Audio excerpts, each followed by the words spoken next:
crap. Well, good evening, folks. I'd like to welcome you to What's in Tegan's Storage Locker, the show that dares to ask the question, just what is in my storage locker? The answer today, as most days, is comic books. I have a lot of comic books. They're not in any great order, so I grab a handful that seem like they might be interesting to talk about, and we hashed out here for your entertainment online. And we also have this little cat who, well, he's a disruptor. That's what he does. He's a disruptor, and I'm filming this at a different time of day to see if maybe he'll be a little bit more quiescent earlier in the day. I don't know. We're going to find out. I doubt it. But who knows? Who knows? All right, so let's just get going here. I have a copy of Cable, an issue of Cable here on top of the stack, because I realize I mentioned, like, I don't know, 1 or 2 or 3 shows ago, that this period, Cable, was Marvel's best book. And I realized, since I had one just sitting there, maybe I should pull it out and we can take a few minutes to understand why. Because this was the late 90s.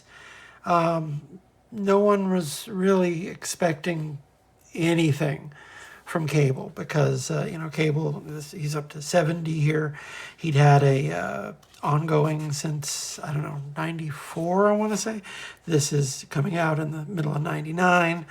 And like a lot of X books at the time, it just it ran more or less on autopilot. I was buying it because I was, buying most of the X books at the time. Back when that wasn't quite as much of an investment as it was now. It was, maybe a week's allowance to buy like 7 or 8 X books, as opposed to now it's like half your paycheck. But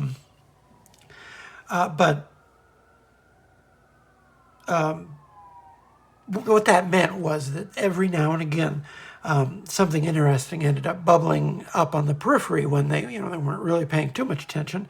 So around issue 50, Cable got a new penciler by name of Ladronn. You may have heard that name before. Do they have credits in here? He's gone on to do quite a bit in the years since. He did years of the Elephant Men book. I think he's worked with Udder. He's even come back a couple times to do very small things for Marvel, but just the fact that he worked for Marvel at all is a minor miracle, considering the quality of the work that he was delivering on more or less a monthly basis. I think he skipped a couple issues, but he was on the book for more or less like two solid years until, until he left the book when Rob Liefeld came back and Joe Casey left as well. It was kind of oh, come on. And it wasn't even the first time that Rob Liefeld's return had resulted in someone being ignominiously shuffled off a book. But he wanted to come back on the book for the end of 99. So this is towards the very end of Ladronn's run with Joe Casey. Now, poor Joe Casey, he could not catch a break in the late 90s. He was hailed for years as the next big thing. The second coming, the American coming of Alan Moore. I'm just reporting what people said, and the fact was that was a lot of hype for one person to carry around, and the problem was that he kept writing really great books that no one read. People read Cable, but it was an X book. There was only, so much he could do with it. His own launches, stuff like Deathlock, absolute fantastic series he did with Leonardo Manco. No one read it. He kind of got into that holding pattern. Oh, you're not going to let me do this, are you? You're not going to let me do this. Well, maybe the time of the day isn't as important as I was hoping. Well, we'll see. Hopefully we can maybe get through an hour here. If it gets too much, I'll just fold things up and, the tent will blow away. Anyway, what was I saying? Poor Joe Casey. And then there was the X-Men Children of the Atom, which could have been one of the best books of the era, and it fizzled. His biggest book was, if you look back on it, is probably Wildcats, which he started writing, I think, in around 2000, and he wrote a good few years of that, but it had to be restarted a couple times, I think. Anyway, I don't feel bad for Joe Casey. He later was one of the guys who put together Ben 10, so he's not doing poorly by any measure, I don't believe. But this was one of the books that really announced him, because it wasn't necessarily so much that it was a well-written book. It was a really beautiful book where the writer kept pace with an absolutely fantastic artist. And that happens sometimes when you're a writer and you inherit a book, because he inherited the book after James Robinson did a few issues with Ladronn. And what you do in that situation is you just you grab on and you hold tight, and that's exactly what he does. And this is a great run, maybe as good as Cable has ever had it, with maybe a couple exceptions throughout the years. This run of comics through here, because Ladronn was really strongly influenced by two people. And the first that's going to jump out at you when you look at his stuff is Jack Kirby. That's right off the bat, you see it. But also there's a lot of Mobius in here as well. And you take those two influences, Jack Kirby and Mobius, and you put them in a blender, and you get Jose Ladronn. I was trying to remember his first name. It's Jose, I'm pretty sure. Joe Casey's story, Ladronn penciling with, I want to say that's Walden Wong on inks with, I don't remember Velasco's first name. I'm putting it on the screen. Gloria Vasquez colors, Comicraft on letters. American Pie. I still have not seen the first 10 minutes of that because someone didn't look at the time on the ticket right. And that's someone who probably will never see this video, so they don't have to know that I still remember that. It wasn't really, worth getting too upset over, but someone didn't look at the times right. All right, so what they were doing here was Cable actually had a pretty big supporting cast at the period. He just sort of appeared in the early, very beginning of the 90s. He didn't really have anything but mystery. So, over the course of the next 10 years, people spent some time filling that out. And it wasn't just, the mythology of the future Ascani people, that was, from the Adventures of Cyclops and Phoenix, the first one they did with Gene Ha on art, which was a great series. But later on, he had this little dude named Blacksmith who'd show up periodically. And then I want to say that's Irene Merriweather. That's Blacksmith.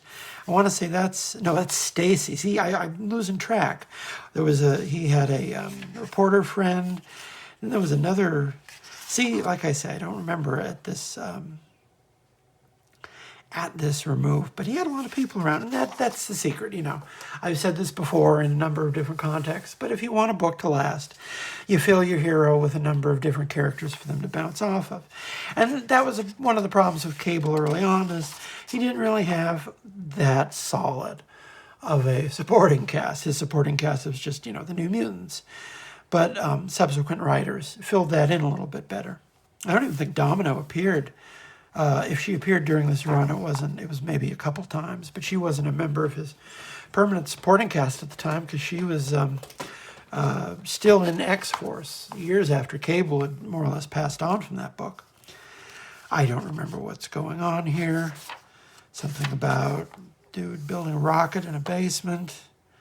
And this is what Casey and Ladronn did, is it was filled with a lot of real classic sci-fi setup. You know, they were doing stuff with, you know, X-Men characters and stuff.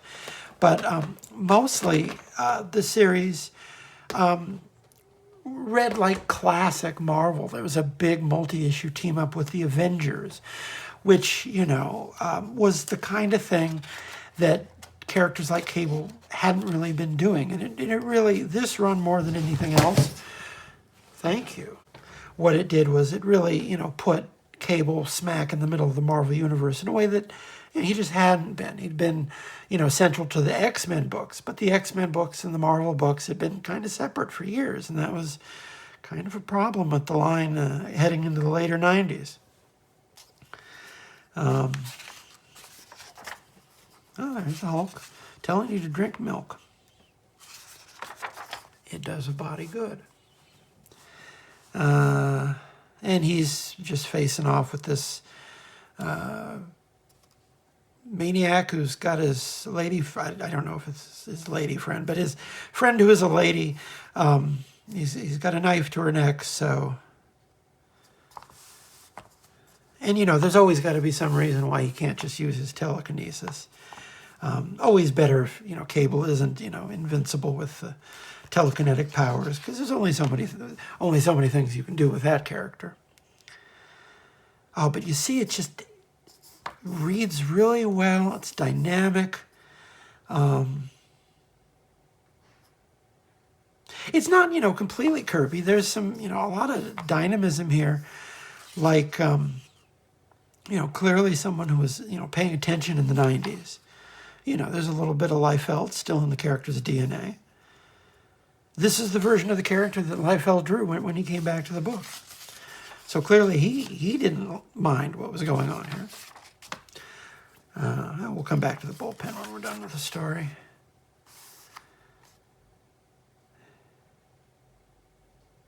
You think you have the soul of an oracle, old man, but are you willing to die for it? I am at the end of a long trail of death, marked with the blood of those who clung too tightly to their beliefs. I think I shall kill you and commandeer your craft. I don't think so. No Ascani training, no telekinesis. You put a knife to her throat. Threatened her life, you shouldn't have done that. I don't remember who this Caesar character is at all. Not too much of a threat for... Oh, there's a little kid named Kenny. That's the secret. You introduce some sort of, you know, hapless moppet for the hero to defend. And that's all you need.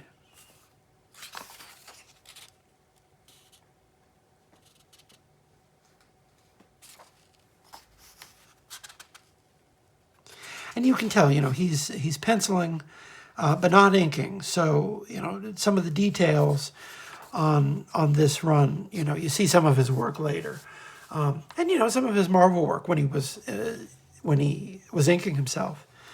And he can put a lot more work, a lot more details into it. But just based on what you're seeing here, you can tell this guy knows how to put together a page, knows how to use environment, background detail, texture. He is the whole package. Any comic you ever see with Ladronn, even those really depressing Elephant Men books. I'm sorry.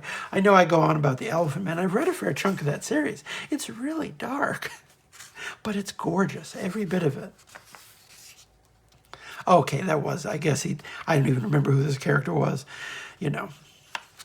But, you know, he's Cable. He's had more than a few lady interests over the years. What are you doing? Game Boy Color. Finally a reason to get up before noon. Yeah. All right. So I said I would go back to the ad for the Kubert School.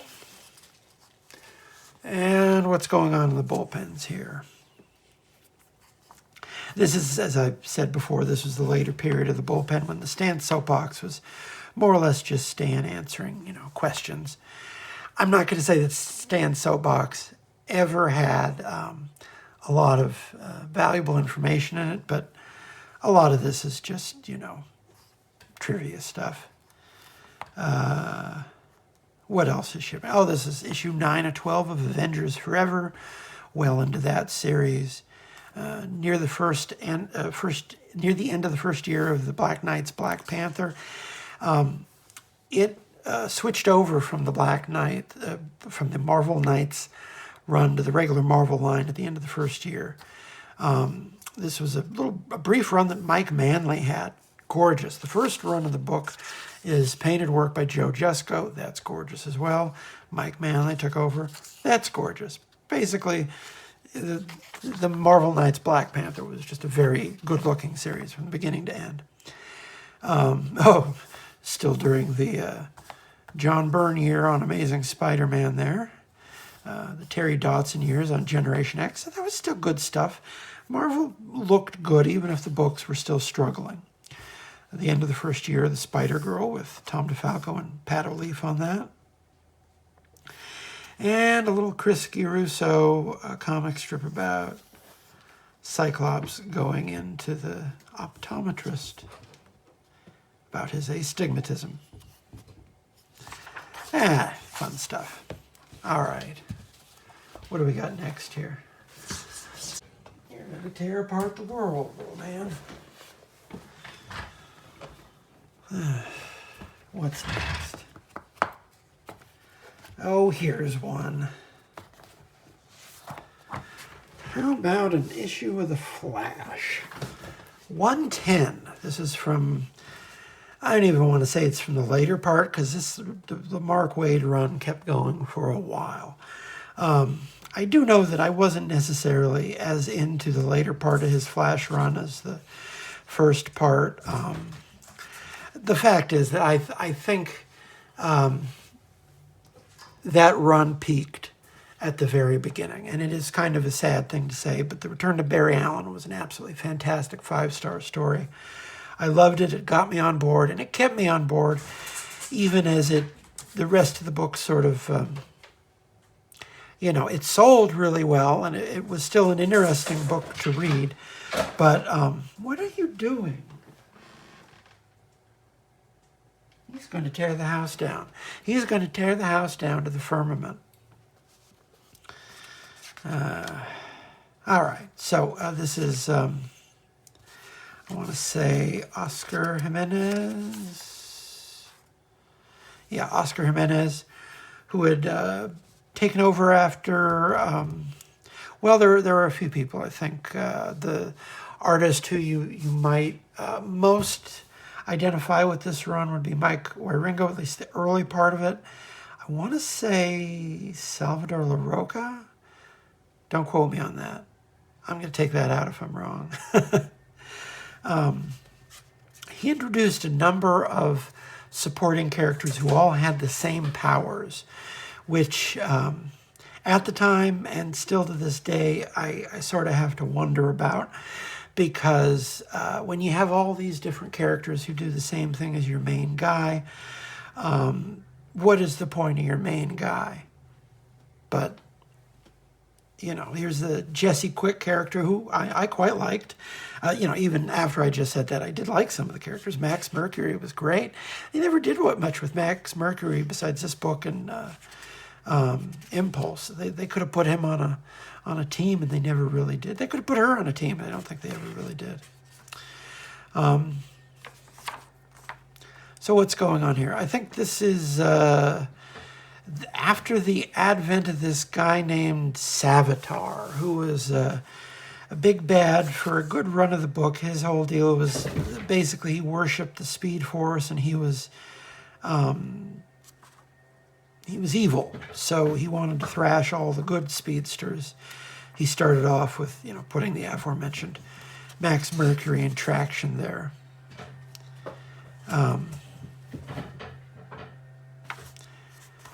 That's an interesting ad. Match the meal with the fit of jeans. Someone put some thought into that. This Oscar Jimenez character, he did a very nice, and again, like I say, it wasn't my favorite book, I don't think anymore, but it was still very nice to look at. It was still interesting to read month in, month out.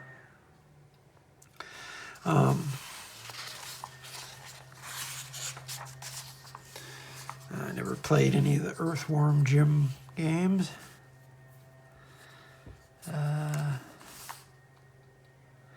Yeah, so they're sneaking up on this guy. This is part 4 of a 6-part story. So they're sneaking up on the Savitar guy in his mountain castle. Because, of course, the villain has to have a gothic castle. And Power Chrome cards. I don't remember these at all. I was getting kind of tapped out of the trading cards by this point. I think a lot of people were, to judge by the sales of the trading cards. So Savitar had a bunch of ninjas that he gave super speed to, but then he was also using them as a battery. Apparently he's got this... that's one of the... I remember from the very early, I think the Mike Barron run of the book, they had a couple Soviet super speedsters. I think that's one of those characters is her. Because, Mark Waid, he went through and he dredged the whole history of the DC universe to try to find every speedster he could to tie them together. And, with the whole Speed Force mythos, which is still, absolutely crucial to the Flash. And I'll be honest with you, I never really cared for the Speed Force. And to this day, I think it's a unnecessary clutter on the character. He runs fast. He shouldn't have a quasi-mystical, force that you need to be like Yoda to, meditate and access. That's not really, what the Flash was ever about before, but it's been what the Flash has been about for decades now. More Dungeons and Dragons. Oh, they made a Cutthroat Island video game. I've seen that. I actually saw that on VHS tape because, it killed pirate movies for a good solid decade until they did the Pirates of the Caribbean. Man, that movie lost a lot of people, a lot of money.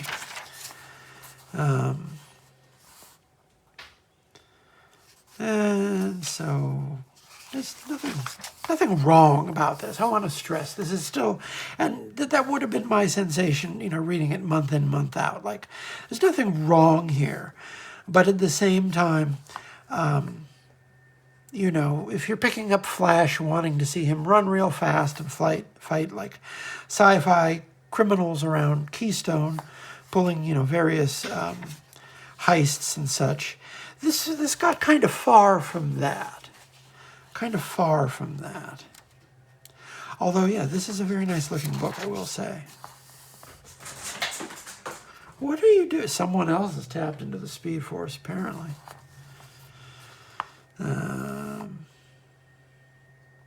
Now that just seems like something you'd see in JoJo, right there.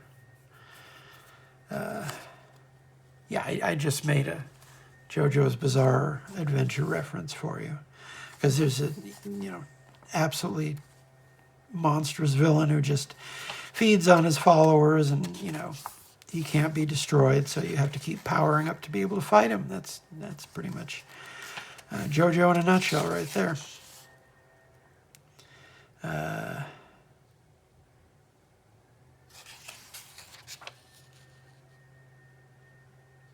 And he's showing Wally West that he doesn't really know the Speed Force as well as he does, because Wally throws a ninja star. He stops the ninja star in the air, and he throws it right back at him.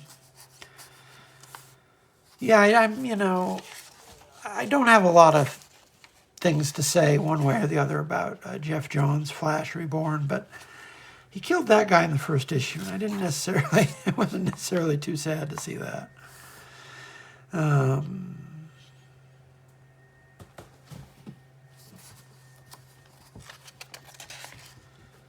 Cybermage, Darklight Awakening.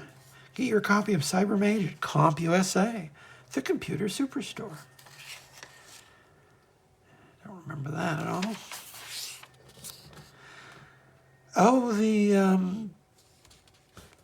Aquaman Time and Tide. That was the, they did a big relaunch for Aquaman in the 90s with Peter David, and I was on board with it because I was on board with Peter David at the time.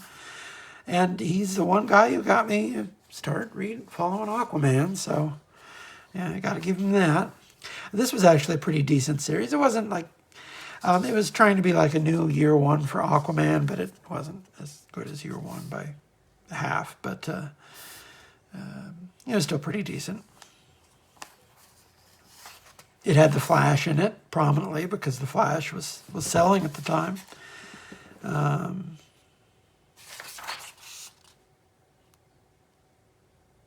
That's cool.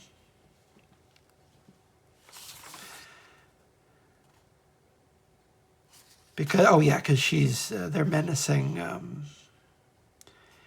that's Johnny Quick, who is Jesse Quick's father, so that's why she's defensive. Don't leave my father alone.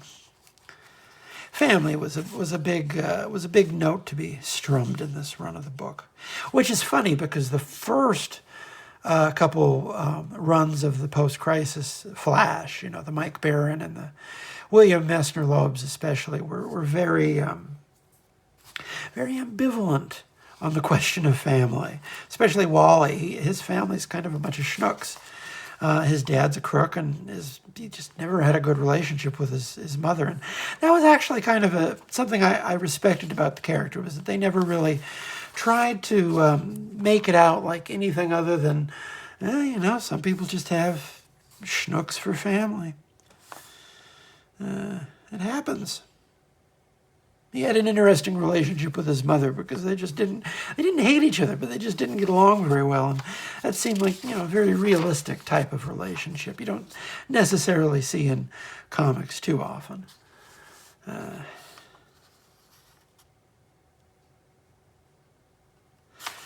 now he's got a bunch of, he's waking the ninjas up to fight. So he's going to have to fight a bunch of ninjas, but he's got his buddies back. And, it's worth seeing what Jay Garrick's up to. We looked at an issue of Impulse not that long ago on the TikTok channel. Let's see, any fun names in the letters column here? I always appreciated they only give you one page. There's an ad for the Marvel versus DC. And Biodome. Don't make them like that anymore. Pauly Shore and a Baldwin. I don't even remember which Baldwin that was. Too many Baldwins. What is that, a Aerosmith video game?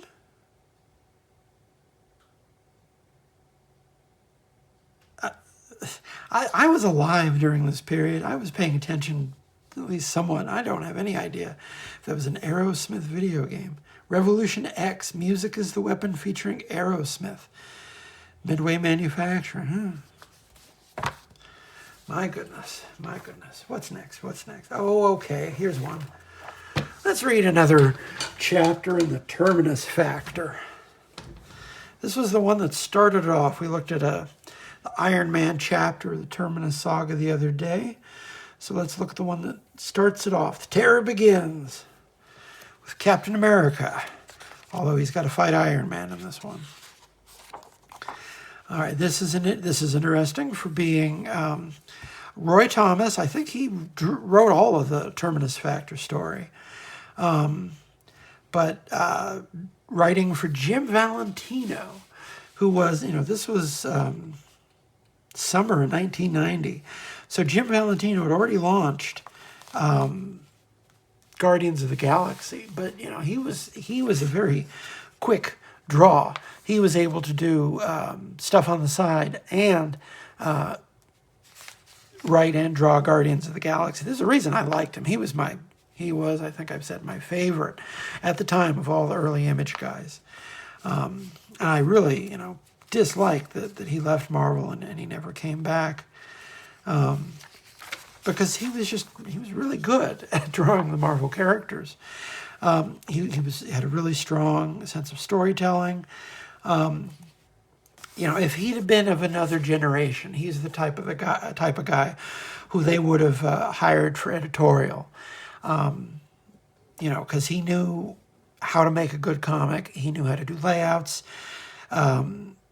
He knew what continuity was supposed to do. He had all the skills that you wanted, in your editors back when they hired editors from the creators. But they don't really do that anymore. Editors are a separate career track, and the books definitely suffer for it. So he's being inked here by Sam De La Rosa, and it's a really nice, very classic-looking, late Bronze Age Marvel book.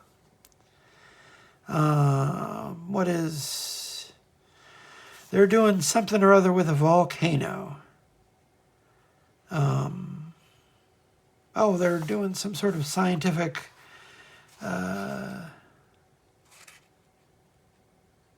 some sort of scientific voyage into a volcano.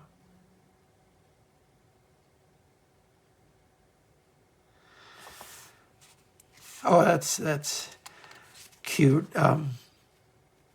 Cap is just sort of, having this flirty banter with this scientist, very normal stuff. And then she's like, "You were a legend around our house while I was growing up." "Oh, your mother?" Actually, my grandmother." That's funny. And there's something going on in the volcano. Oh, and they're going to be they're going to die in the magma, if not for, there's our boy Iron Man. Diving into the volcano here to save his pals. And he leaps safe.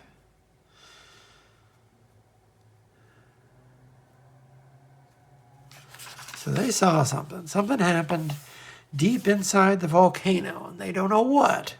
But suddenly this weird something or other has infected the wildlife in the area. Oh, and there's that bear. We know what happens to that bear.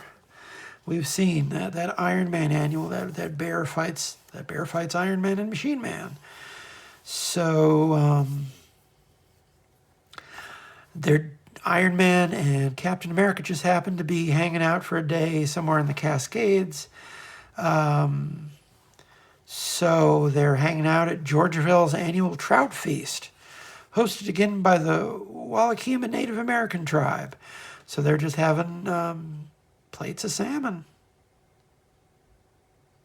And you get to see Tony Stark sitting off by himself next to a trash can eating a plate of salmon. Oh, but the problem is that they're eating all this salmon that's been infected with the terminus bacteria. Uh-oh. Captain America needs your help. Uh-oh.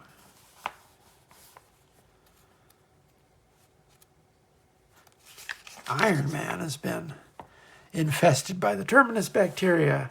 What a pickle. But all the people who ate the trout have. So he has to fight the whole town. The one person I don't need leading that crazed mob is a homicidal Iron Man. And that's actually a good setup for a fight. He figures out, he puts his kid in this bucket of ice, barrel of ice, and then he figures out that the ice cools the kid down and stops the infection. So he just needs to figure out how to freeze everyone. So, Captain America versus Iron Man. That's a good setup for a fight right there.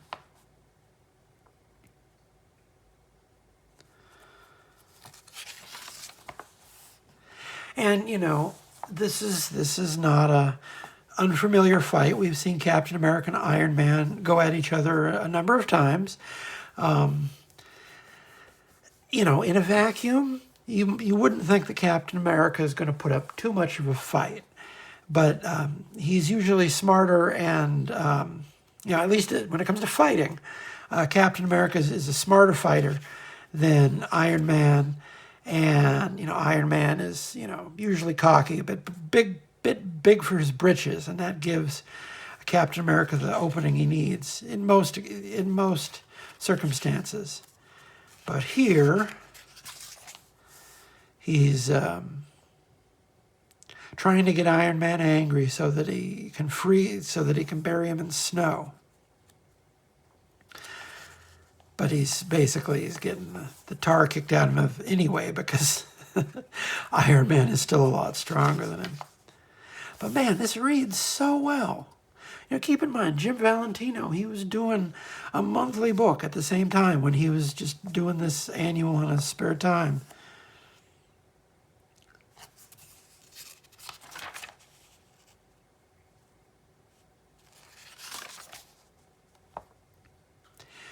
It must have been something I ate.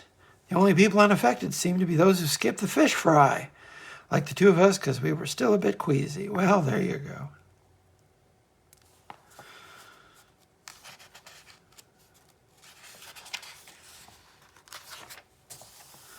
Oh, there's our friend, the robot bear. All right, what's next here? Oh, Mark Bagley, penciling with Mike DiCarlo on inks. Written by Randall Friends. I think related brother or cousin to Ron Friends. Some writing credits popped up over the years. Nothing too big, I think. And this is, his buddy Reb Ralston, who was a member of the Howling Commandos. Oh, so he gets shot by someone who's trying to weed out the commie sympathizer and turn America over to the true patriots.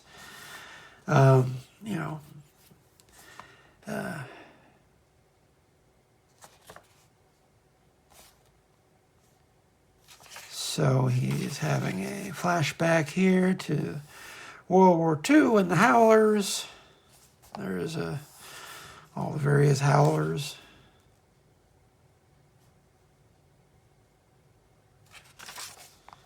And Captain America and Bucky coming in to save the day.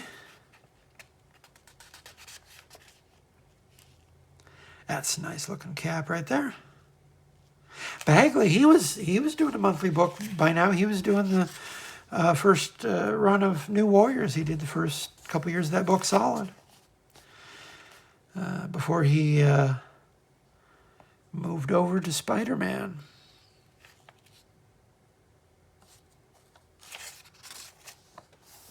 Oh, there's our bad guy. We all know that fella. If we're reading Captain America, and there's another. They must just have a surplus of those things around the continent. The real estate agents are just going around all the supervillains and renting them out by maybe a weekly rent. Oh, and here's Bonk. Never played Bonk. Only had one friend who ever had a TurboGrafx. They really liked Bonk, but Bonk never really did much after that. Sonic survived the death of the Sega system. Bonk did not survive the death of the TurboGrafx.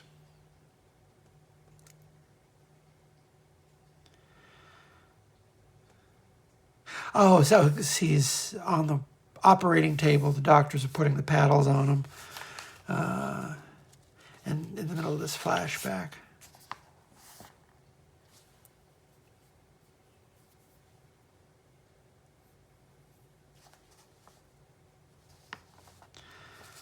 So they send Bucky in because he's small enough to fit through the bars.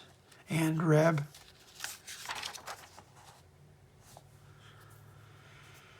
Oh, there's Red Skull. Always wanted to brand people with swastikas. That was his big thing on all the covers back in the day.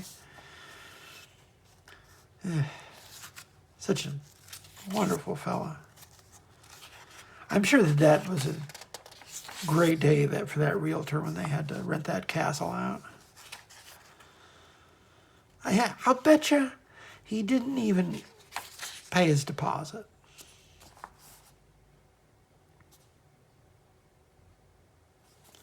You can tell it's been sitting in a box for over 3 decades because the ink bleeds through, sadly.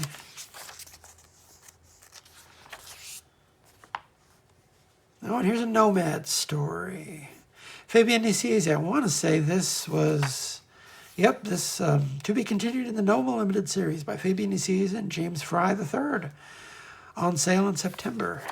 That's a good series. If you ever come across it in the back issue bins, the James Fry Nomad is very nice looking. This is Don Hudson.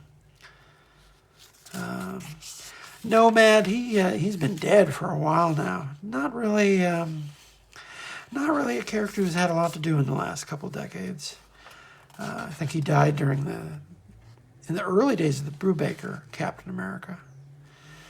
Football cards.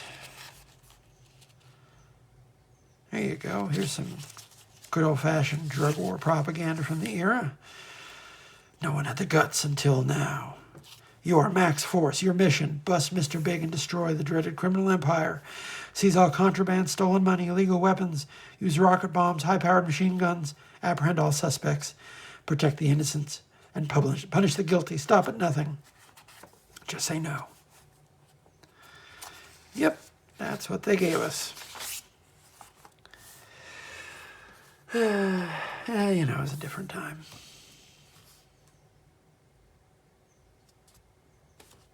I don't know what's going on here. He's the whole point of Nomad was that he was always disillusioned. So he was going after corruption, and this was the drug war era, as we were saying. So he fought a lot of corrupt cops and stuff who were involved in the drug trade. That was sort of his shtick.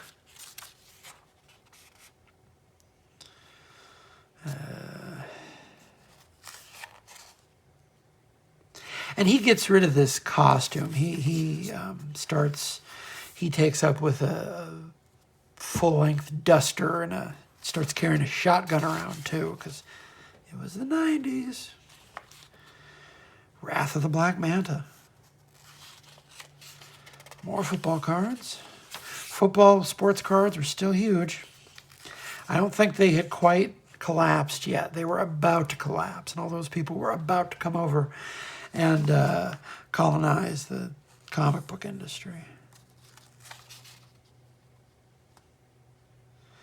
Yeah, he's going after the guy who sold drugs to this guy's kid. Let's see, there you go. Because it was the 90s, and if you wanted to be cool, you needed to forget sleeves. There's no need for sleeves where we're going. And he's got a sawed off. There you go.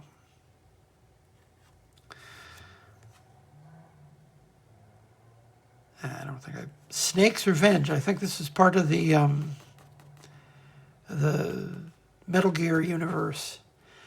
I don't think I ever played 1 second of a single Metal Gear game after all these years. Ravenloft. Have some vampires with your Dungeons and Dragons, why don't you? What do we got? Oh, we still got some time. And he's being quiet, too, so. Okay, how about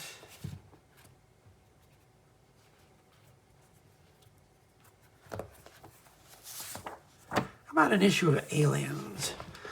I was buying just about everything they were putting out because I think they had good newsstand distribution in the 90s. Pretty much anything from the Aliens or the Predator, you could get it at the gas station. So, if I had a few bucks left over in my wallet, there you go. So this is a one-shot with art by Phil Hester. And that's reason enough for you to seek this out, because Phil Hester has never drawn a bad comic book to this day. Absolutely no flies on him whatsoever. And pretty much from the earliest I ever saw him, he did a I don't remember what the first thing I ever saw was. He did a Bloodlines annual, then he moved over to Swamp Thing. I loved his run on Swamp Thing with Mark Millar. I don't recommend a lot of Mark Millar, but I like Mark Millar's Swamp Thing run, which most people haven't read because it's so early. But this was written by a fellow named Ian Edgington, Phil Hester, inked by Andy Parks. Hester and Parks were a team. They did a number of stuff at the, I don't know if they still work together, but at the time at least.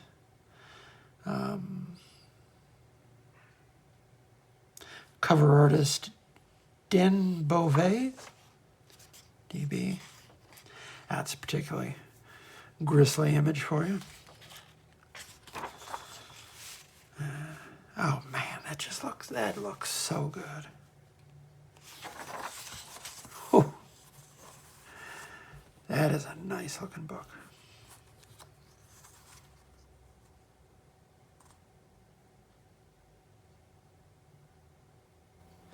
What is going on here? A woman sleeping with the aliens. That dude isn't getting eaten either.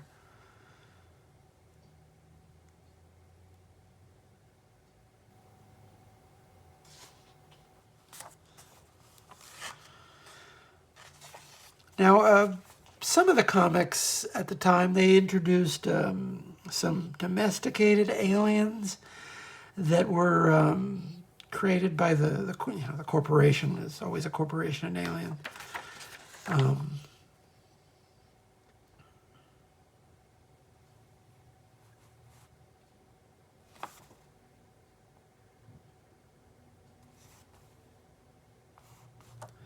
Oh, that's grody. So they're using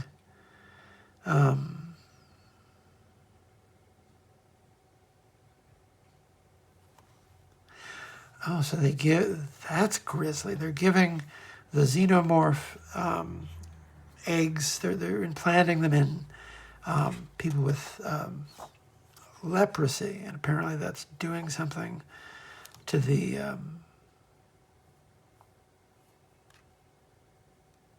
oh.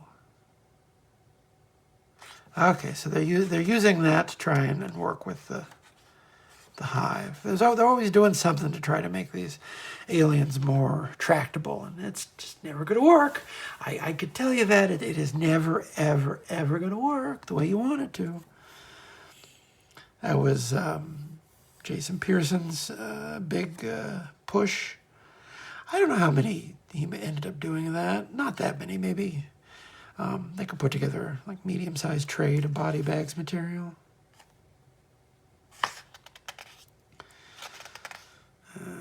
Pegasus Books in Milwaukee, Oregon.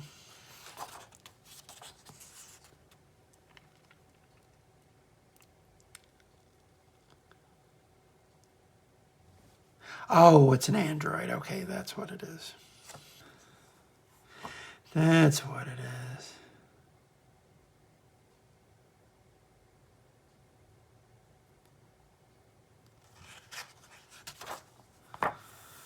So you've got these.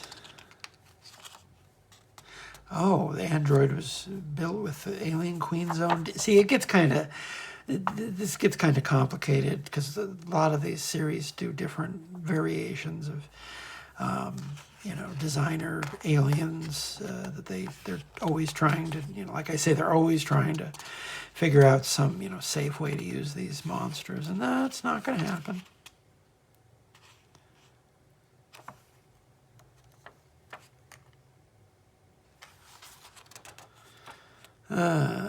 Sin City cover for Wizard.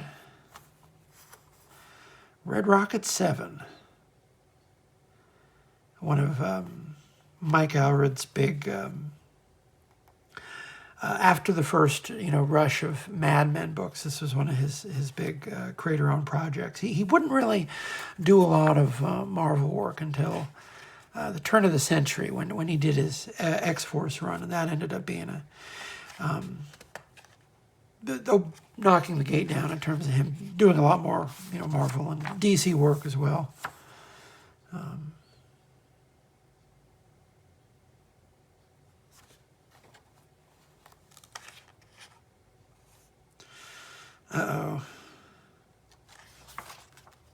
Uh-oh. The company's decided that this outpost is outlived its usefulness. So they start killing the aliens and...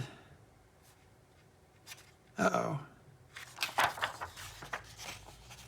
What's this? Oh, special edition box set.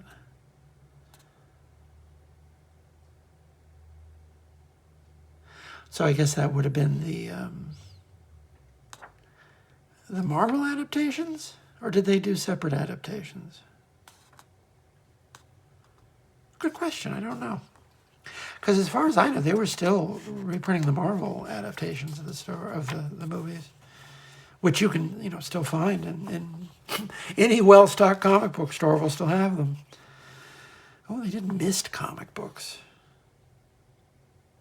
My mother was the big Mist fan. She loved that book. All the sequels, too. Or that game. All the sequels. Oh, and she's loose.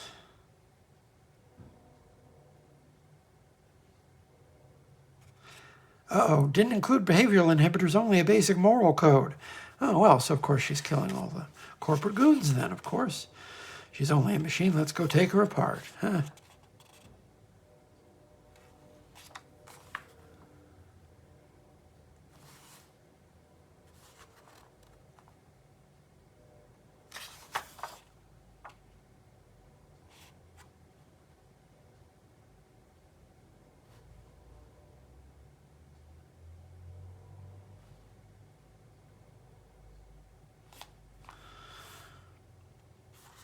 Yeah, she's got her friends, and they're not very happy with you.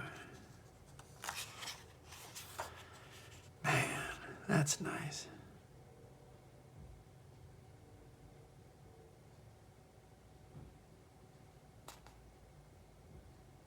And they just leave all the evil corporate goons to allow nature to take its course. Wonder if they ever did anything more with that character. They did develop a few supporting characters who would appear, I think, a couple times.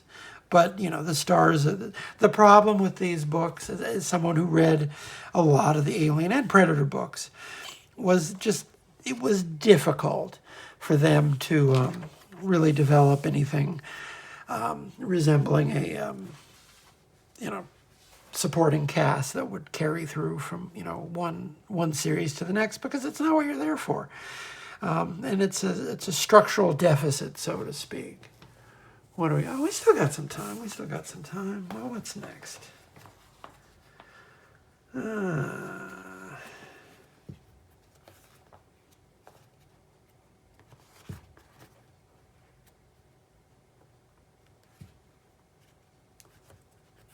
about...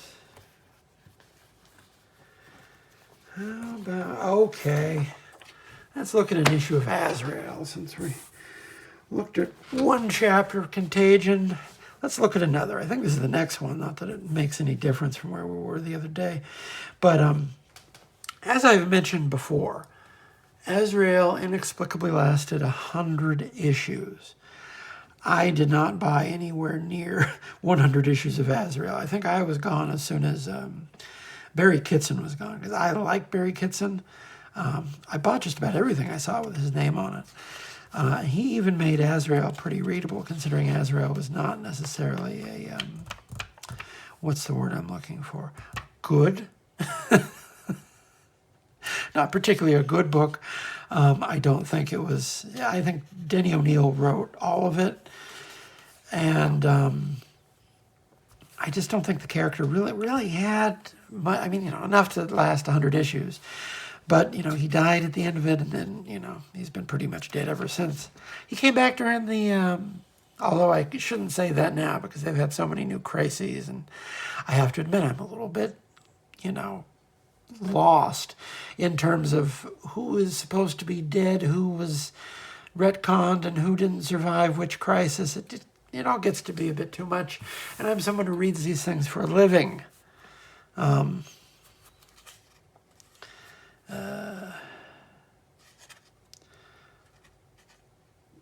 We've failed, all of us. Gotham is doomed.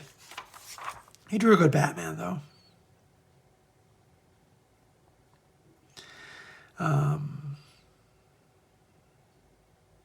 So apparently whatever Catwoman did, it wasn't good enough. They don't have a cure for this plague. Oh, and there's Tim dying on the cot. He's got the evil plague.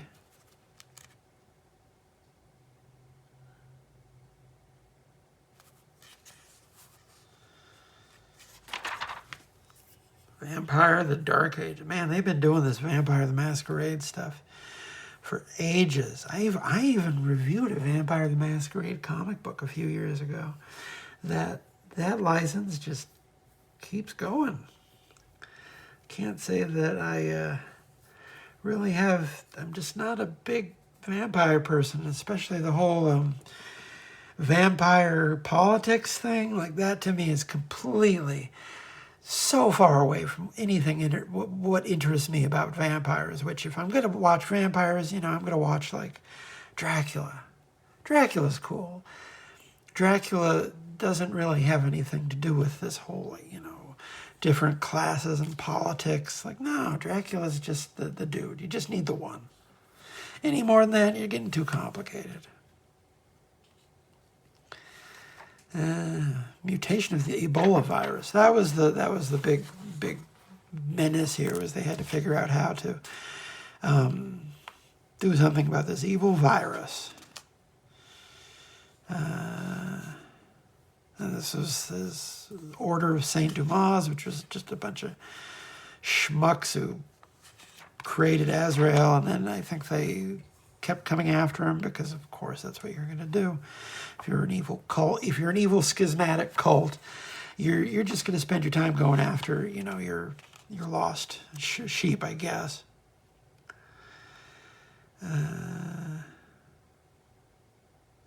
They have some sort of...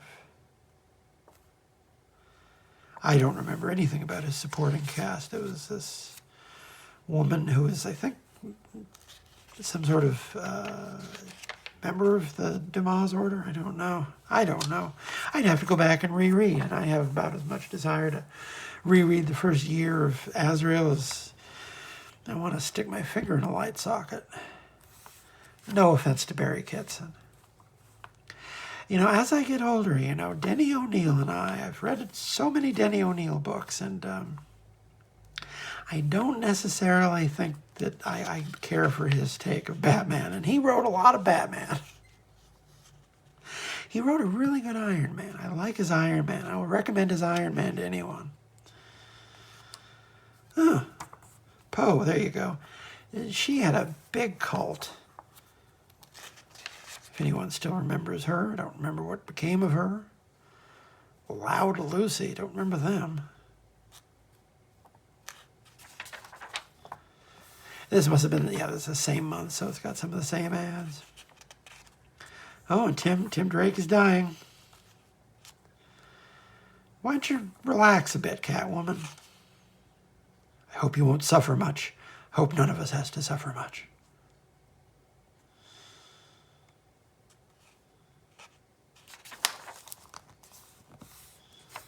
I think it's one of the bad guys who he was fighting, who was part of the Brotherhood of Dumas, the Saint Dumas people.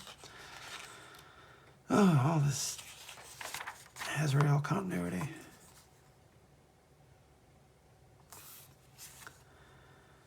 I mean, I can see in hindsight, I kept with the book because I liked the art, and I probably liked the fact that he hung out with a brunette, but, when you're a kid, you make funny choices with your money. What can I say? The lettering is nice. Who's this? This is Ken Bruzenak. Very attractive looking. The very last split second before this would all just been computers. But it's very nice. Easy on the eyes.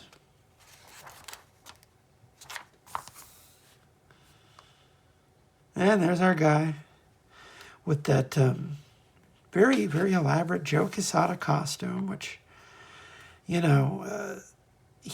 Kitson did his level best, I think, to make it look pretty decent, considering, you know, it was designed by someone with a very distinctive style, and it only really looked as good as it could have when Joe Quesada was drawing it, but Kitson made his best effort.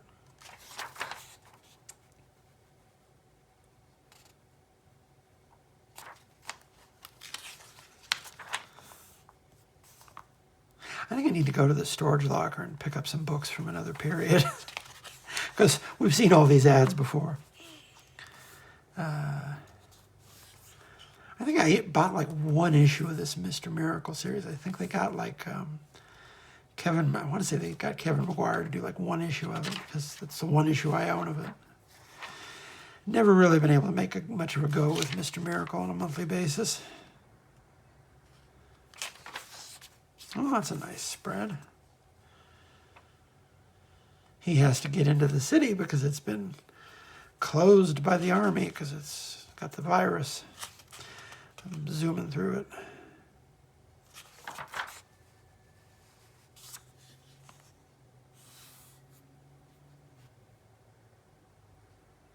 Now I hope I am the angel of life. That's a respectable subscription form right there.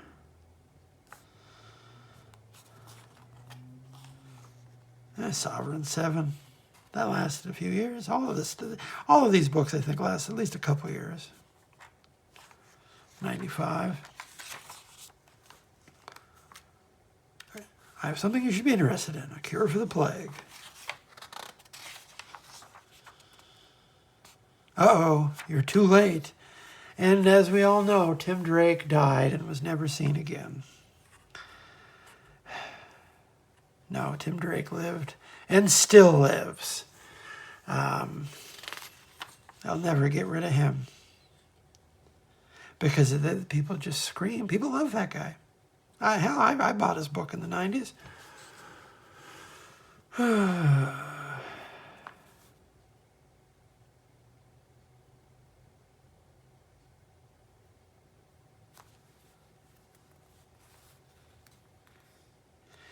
And here's letters. I'm just flipping through to see if there's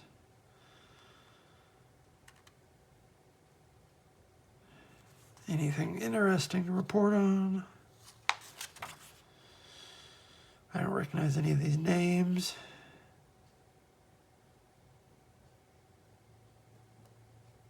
Oh, yeah, Sister Lily was the brunette's name. Apparently she's a fan favorite to judge by the letters people are asking about her. And I'm recalling vaguely that she was sort of half a love interest. Never a bad idea to have a... Oh, what's this?